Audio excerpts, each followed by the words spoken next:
it's a new day, and we have another instance of cancel culture. More than 2,000 people have signed a petition demanding Trader Joe's to change what some are calling racist packaging. The petition calls for the grocery store chain to rename the labels on some of its ethnic foods. For example, some of them are called, the Chinese food is labeled Trader Ming, and some of the Mexican food is named Trader Jose. The grocery store said it has already started to process the rebranding of some of its products. Well, let's bring in our company to discuss this. We have Derek Hunter, the host of the Derek Hunter podcast, and Jenna Ellis, the Trump campaign senior legal advisor. Welcome back. Thank you. Thanks for having us. All right, well, this petition for Trader Joe's was started by a high school senior. And Jenna, I almost feel like it's the cool thing to do now to try to cancel things out. And people are just trying to find any instance where someone might be offended and try to call for it to be renamed or canceled out. It's getting to a point where it feels like, hey, I'll be cool if I am the one who calls this out. Yeah, cancel culture is getting absolutely ridiculous. And this 17-year-old who started this petition said to the New York Times, as reported in The Hill, these products are, quote, racist because they exoticize other cultures and present Joe as the default normal, unquote. So what we have here is someone who doesn't actually understand the definition of racism, which is discrimination against a person on the basis of race and thinking that your own race is superior, not simply distinguishing that there are differences between cultures and that that's okay. I mean, as a woman, I'm perfectly fine with acknowledging that there are differences between men and women. That's not inherent sexism. That's simply acknowledging truth and fact. And so for Trader Joe's in any way to cater to this sort of cancel culture, I think would be absolutely ridiculous. I mean, I look at my Uber Eats app and I notice that it categorizes food into different cultural preferences. Are we suddenly going to say that that's somehow racist? I mean, this is absolutely ridiculous. And it's taking the meaning of that term and applying it to absolutely everything in a way that I think is just becoming simply absurd. That's a good point. Derek Hunter, you wrote the book Outrage Inc., which I've said before I love. Here's the question I have for you, though. Why do some things get canceled and other things don't? And I'm thinking of Yale in particular. A couple weeks ago, people were outraged that the school is named for a slave trader, and yet it kind of just went by the wayside. Well, they're on the right side of history as history's being rewritten. I love the fact that now major corporations are caving to 2,000 signatures gathered by a high school student. We're seeing scalp trading. They fetishized victimhood, and now they're out there trying to claim as many scalps. This Trader Joe's phenomenon, scandal, whatever you want to call it, ridiculousness, almost seems like it was started as a lark. Like, let's see if we can get them to do this.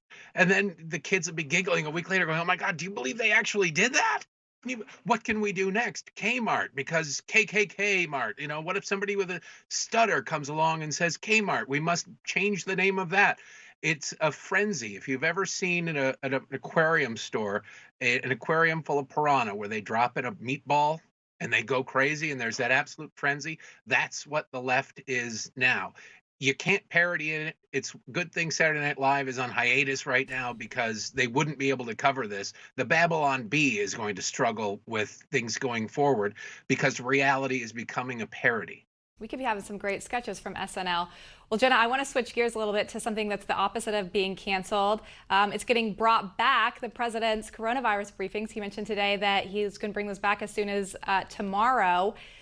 Do you think that he's bringing these back? Is this a good idea? Is this just to get his polling numbers up?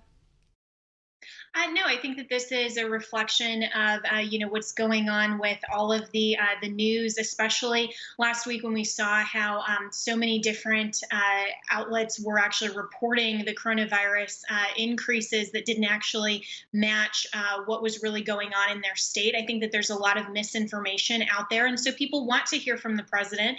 And of course, he takes this very seriously. And by reinstituting the coronavirus briefings, it's just making sure that all Americans are on the same page with the best and most accurate information rather than relying on the fake news media, which, let's face it, are activists, not journalists. And, thankfully, both of you, I have a high respect for. I know that you take your journalistic integrity very seriously, but there are a lot of outlets that don't. And so Americans need to be able to rely on accurate information, not fear mongering or any other false information. Yeah. And I'm also very clear that I'm not a journalist. I think we're opinion TV hosts, and that's the difference, is that we're honest about what we do. Folks in the briefing room aren't. Derek Hunter, let me ask you about something that got brought up during Chris Wallace's interview with the president. He said that he wasn't sure at this time that he was going to commit to accept the election results, and the media went nuts on him.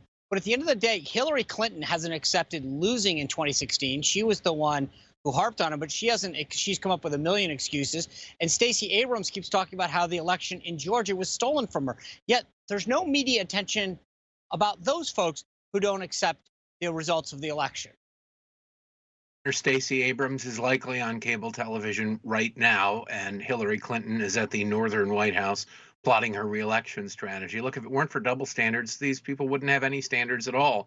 It's not surprising. Chris Wallace was the one who in 2016 asked President Trump, assuming he was going to lose, that if he loses, will he accept the results of the election? So in a way, it's history repeating itself, and let's hope history fully repeats itself. But it's telling that the people screaming the loudest are the ones who are most likely to try to or have the history of not accepting the election results. It's not surprising coming from Chris Wallace. He's a liberal guy.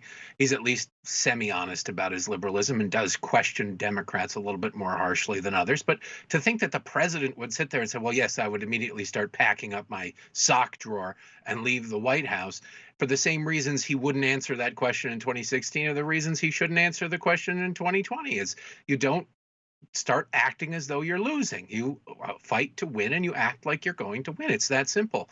That they expected anything different isn't surprising, and that they ran with what they did get in the way they did, clutching their pearls, engaging their fainting couches, also isn't surprising.